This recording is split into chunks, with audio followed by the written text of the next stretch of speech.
అంతా బాగున్నారా? అంతా బాగానే ఉన్నారయ్యా. ఏమిటి విశేషాలు? అని మామూలే. సరేనా? సరే.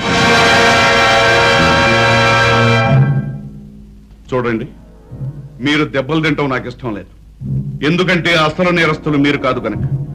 అందుకే మీరు తీసుకెళ్తున్న సరుకులు ఎవరు చెబితే మిమ్మల్ని వదిలేస్తాం.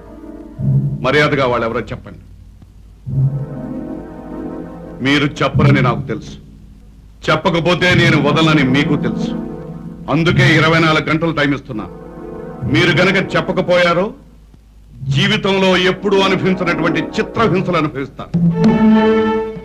ఓకే, వీడు గతంలో అనేక సార్లు మన వ్యాపారం మీద దాడి చేసే సరుకును పట్టుకున్నా ఫోన్లే చూద్దామని ఊరుకున్నాం. ఇప్పుడు వీడే మనంతా చూసేటట్టున్నాడు. ఓకే, నువ్వు ఇలా ఆవేశపడితే ఆయాసం తప్ప ప్రయోజనం ఏమీ లేదు. అర్జెంటుగా నువ్వు సెటప్ ఆలోచించాలి. ఏముంది, వృత్తి మీద భక్తి ఉన్న వాళ్ళ బ్రతుకులు ఇలా అర్థంతరంగా ఆరిపోవలసింది. మర్డర్ చేయడంలో స్పెషలిస్టుల్ని పిలిపించి ఈ ఎస్పీని కీర్తిశేషుణ్ణి చేయాలి. ఒరేయ్, వాడు మామూలు మనిషి కాదు, జాగ్రత్త.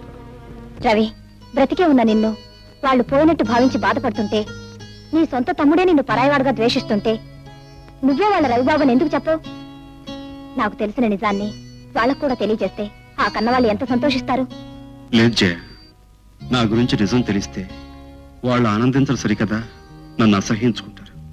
రవి, అవును జయ, ఆ రోజు ప్రవాహంలో కొట్టుకుపోయిన నేను కలకత్తాలో భూపాల్ అనే పేరు పడ్డ పెద్ద స్మగ్లర్కి దొరికాను. అతని నీడలో కాళిదాస్ అనే గూండాగా ఎదిగాను.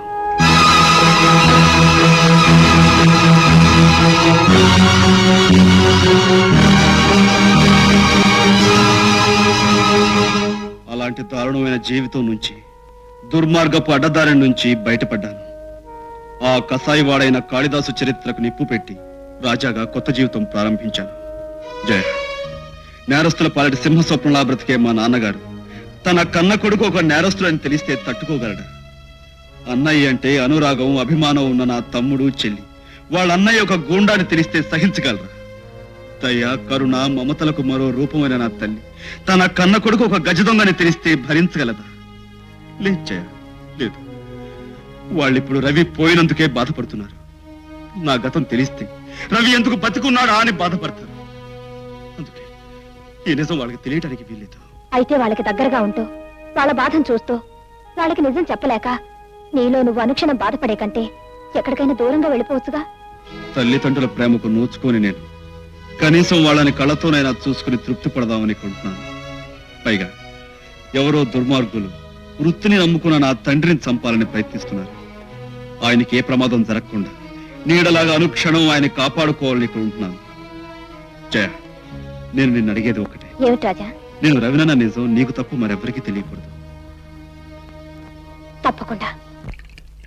నర్సిగా, ఏంటి గురు? చేపలాగా మందు కొట్టడానికి కాదురా ధర్మరాజు మనకు డబ్బిచ్చింది. ఆ ఎస్పీ గారిని ఇక్కడ రప్పించి చావు కొట్టడానికి.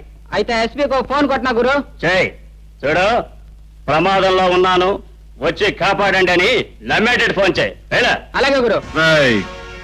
ఫోన్ చేయాల్సింది ఎస్పీకి కాదురా, అంబులెన్స్ కోసం హాస్పిటల్కి. ఎందుకంటే కాసేపట్లో చావు దెబ్బలు తినే మిమ్మల్ని తీసుకువెళ్ళటానికి కావాలిగా. ఎవరో నువ్వు? నీ బాబుని బే. గురు చూసి కొట్టడం నేర్చుకోరా బేవకు.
ధర్మరాజు గారు, ఏమిటి మీరు చెప్పేది?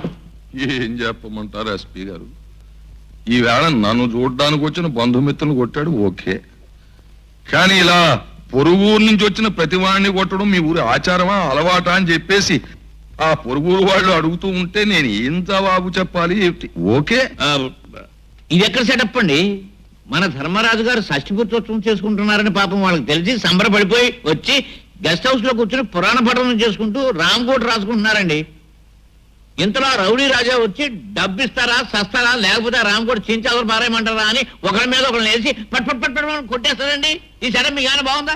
అది సరే ఎస్పీ గారు, ఈవేళ నా వాళ్ళని కొట్టాడు ఓకే, రేపు మీ బంధుమిత్రులు కొడతాడు ఓకే, కానీ రైలు స్టేషన్ లో కూర్చుని కర్ర పట్టుకుని రైలు బండి దిగిన ప్రతివాడిని పట్టు కొట్టేస్తూ ఉంటే మీరు అలా చూస్తూ కూర్చుంటే ఓకే. అలాగే, అతనికి ఇప్పుడే కబుర్ చేస్తాను, మీరు వెళ్ళండి. నమస్కారం. వస్తాను. నమస్కారం. రాజా, నువ్వు ధర్మరాజు గారి కోసం వచ్చిన పెద్ద మనుషుల్ని ఉత్తుపునైన కొట్టినట్టు రిపోర్ట్ వచ్చింది. ఎందుకు కొట్టావు? ఆ విషయం వాళ్ళనే అడగలేకపోయారా? నేను నిన్ను అడుగుతున్నాను, సమాధానం చెప్పు. వాళ్ళు నేను కొట్టాను అని చెప్తే మీరు నన్ను పిలిపించి అడుగుతున్నారు, కానీ వాళ్ళ నేను కొట్టలేదు అంటున్నాను. మీరేం చేస్తారు? నువ్వు కొట్టినట్టు 10 మంది సాక్ష్యం చెప్తున్నారు. దేవుడి మీద ప్రమాణం చేసి పొట్టకూటి కోసం పవిత్రమైన న్యాయస్థానంలో పచ్చి అబద్ధాలు సాక్ష్యాలు చెబుతున్నారు ఈ రోజుల్లో. అలాంటి సాక్ష్యాలే మీరు నమ్మే మాట అయితే నేను కొట్టలేదని 20 మంది చేత సాక్ష్యం చెప్పిస్తాను. ఆల్ రైట్ రాజా, నీ మీద అభిమానంతో ఈసారికి నేను నమ్మి వదిలేస్తున్నాను.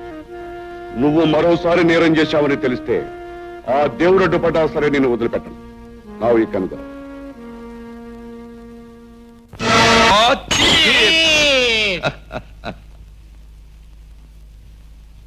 ఆ ఎస్పీ గారిని ఆ రాజా మీద ఉసుగొలిపేసి మనం తప్పేసుకున్నాం.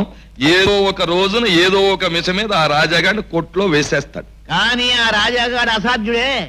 ఈ నాటకం నడిపించింది నువ్వేనని తెలిస్తే వాడు నీ మీద పడి నీ చెయ్యి వంచేసి నీ కాలు విరిచేసి నీ కన్ను పొడి చేసి చిచ్చి నోర్మై, ఎంతసేపు నువ్వు నువ్వు నువ్వు అని నా గురించే మాట్లాడతానే, ఇందులో నీకు భాగం ఉంది.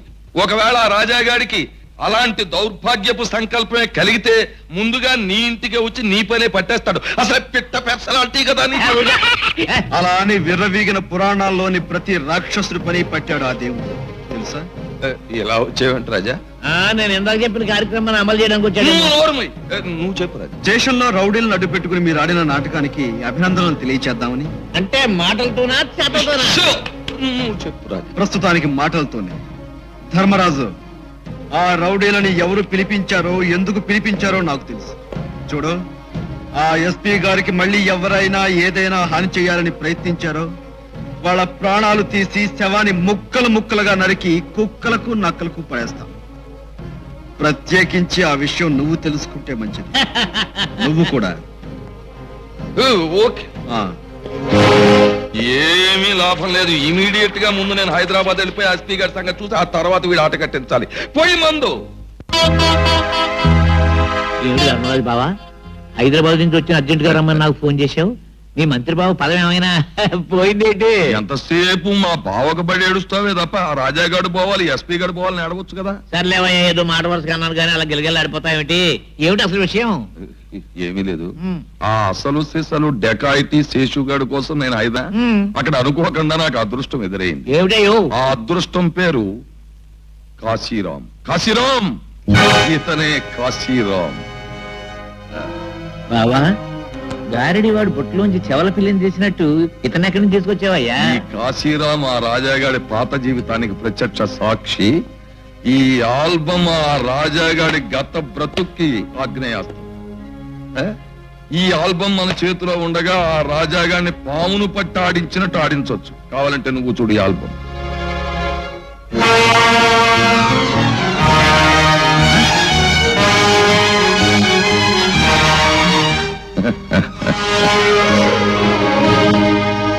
రాజా, నువ్వు మా జీవితాలను రిస్కులో పెట్టాలనుకుని నీ జీవితాన్ని ఇరుకున పెట్టుకున్నావు కనుక నువ్వు ఆడుకుంటావో పాడుకుంటావో తొందరగా తేల్చుకో. ఆ తర్వాత ఛాన్స్ ఉండదు.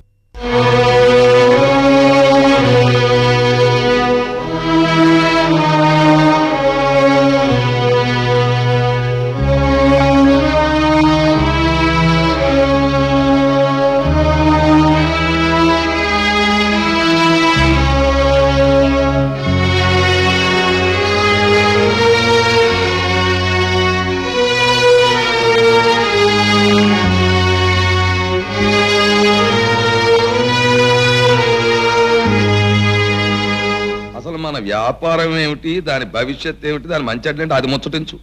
ఏముంది బావా, వీలైనంత వరకు ఆహార ధాన్యాలు దోచేసి దాచేసాం. ఓకే ప్రతి కొట్టు దగ్గర నో స్టాక్ అన్న బోర్డు పెట్టేసాం. ఓకే అయ్యగారు నాదో చిన్న డౌట్ అండి. అడుగు. సరుకంతా గోడౌన్లో దాచేశారు, బాగానే ఉందండి. పంది కుక్కులు ఎలకలు దూరు సరుకంతా బొక్కేస్తే ఇప్పుడు చెలరేగిన కరువు కాటకాలకి దోపిడీ దొంగతనాలకి అన్నింటికీ కారణం ఆ కాళిదాసేనని చెప్పి ఆ. ప్రజలు పత్రికలు నమ్మేస్తాయి. ఆ. అప్పుడు పోలీసుల మీదకెళ్ళి ఆ. ఏమిటి అరాచకం అని అడుగుతాం. బావా!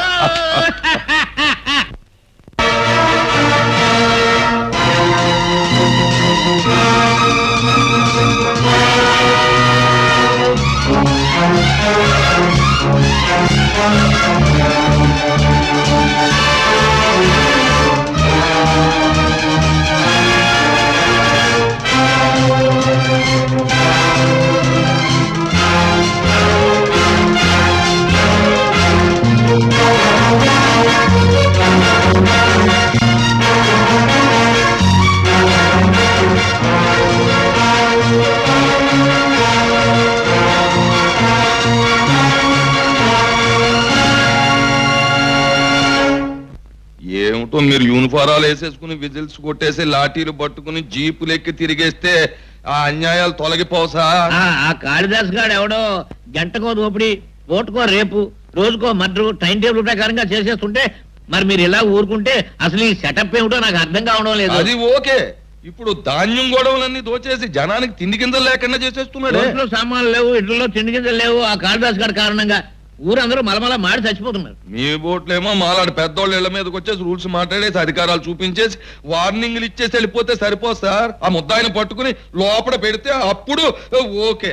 వాడిని పట్టుకుని లోపల పడకపోతే మేము బ్రతికేటట్లు ఏమండి? మేము బ్రతకపోతే ఊరు సెటప్ ఏమవుతుందో మీరే అది ఆలోచించండి. ఓకేలే. చూడండి ధర్మరాజు గారు, పోలీసులు పబ్లిక్ సర్వీస్ గనక ప్రతి ఒక్క ఉంటుంది, కాకపోతే ఆలోచించి అనటంలో అర్థం ఉంటుంది.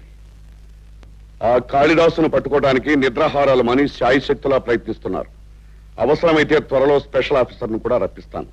ఓకే ఎస్పీ గారు, మీరు పైనుంచి పెద్ద ఆఫీసర్ని దింపుతారో మాంతారో నాకు తెలియదు. మీకు తెలుసు కదా మినిస్టర్ పొజిషన్ లో మా బావ హైదరాబాద్ లో ఉన్నాడని. అయినా మీ మీద ఉన్న నమ్మకంతో ఇప్పటి వరకు నేనేం కలగజేసుకోలేదు. మరి ఇంకా ఆలోచించకుండా ఫోన్ కొట్టేశాను అంటే ఇక మీరు ఆ సీట్లు ఉండరు, ఈ జిల్లాలోనూ ఉండరు. ఓకే అబ్బా మీరు ఫోన్ అయినా కొట్టాలి, నాకు అది అక్కర్లేదు. మా పెరట్లో కాగిని చూస్తాను, దాని మెడలో చీటీ కట్టి వదులుతాను. దాని రెక్కలు పట్టుకుని మా మినిస్టర్ బాగా వచ్చేస్తాడు. వచ్చేసారంటే మీ సెటప్ అంతా మారిపోద్ది అని నేను అనకూడదు అనుకోండి. ఓకే ఎస్పీ గారు, మీ క్షేమం దృష్ట్యా మా క్షేమం దృష్ట్యా ఆ కాళిదాసుని వెంటనే లోపల పడేయండి. మరి ఇంతకన్నా చెప్పేది ఏమీ లేదు. వస్తాం. రావాయ కైలాసం. విజ్ఞప్తి మనవి చేస్తున్నాను. మోసం చెయ్యా, ఇదంతా మోసం. కాళిదాసు పేరుతో జరుగుతున్న ఈ నేరాలకు నాకు ఎలాంటి సంబంధం లేదు. నన్ను నమ్ము చెయ్య.